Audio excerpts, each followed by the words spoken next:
Mesdames et messieurs, retenez ce visage. Cet homme est notre nouveau préfet.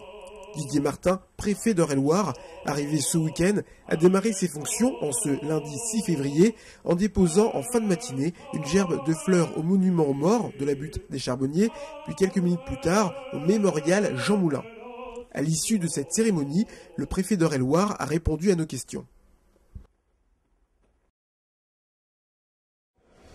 Alors, monsieur le préfet, avant tout, bienvenue sur le département d'Eure-et-Loir. Alors, avant de venir ici, à votre précédent poste, vous étiez au secrétariat général de la police nationale. C'est votre premier poste en tant que préfet. Y a-t-il une petite appréhension ?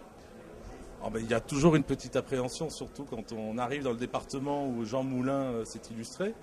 Mais ce n'est pas la première fois que j'exerce des fonctions dans les territoires. J'ai déjà été en poste dans le département voisin de l'Orne il y a quelques années. J'ai été en poste à Perpignan, à Marseille, donc je renoue avec plaisir avec les métiers de l'administration territoriale. Vous connaissiez un petit peu notre département, l'Eure-et-Loir ? Je connais déjà un petit peu le département de l'Eure-et-Loir, pas suffisamment, donc je vais avoir plein de choses à découvrir, mais je connais déjà un peu le département.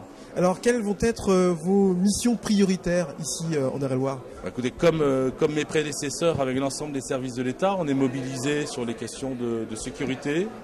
On est mobilisé sur les questions d'emploi, de développement économique, bien sûr, dans ces périodes de crise économique mondiale.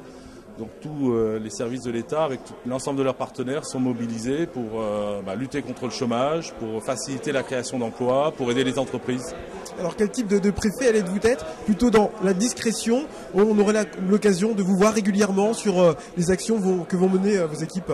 Écoutez, j'espère que vous aurez l'occasion de me voir souvent, même si c'est vrai que les échéances démocratiques que va connaître notre pays dans quelques mois vont faire que les services de l'État vont rentrer dans une phase dite de réserve du mois de mars au mois de juin, puisqu'il y aura les élections présidentielles et législatives, mais je vous rassure, ça ne les empêche pas de travailler pendant cette période. Alors les Eureliens vont apprendre à vous connaître sur le plan plus personnel, vos loisirs. Vous êtes plutôt sport, plutôt art. Est-ce que les Eureliens auront l'occasion de voir le préfet spectateur de certains événements ici en Eure-et-Loir ? Oui, j'espère bien pouvoir assister à un certain nombre de spectacles sportifs et culturels, et je sais qu'il y en a beaucoup dans le département. Et enfin, pour terminer, les Eureliens vous regardent à travers notre web TV, le 28 TV. Est-ce que vous avez un message à leur adresser ?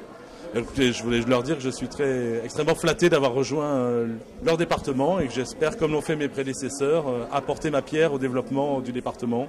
Je le disais, apporter la sécurité et à lutter contre le chômage, parce qu'on sait bien que beaucoup de familles sont touchées actuellement par ce fléau. Merci, monsieur le préfet.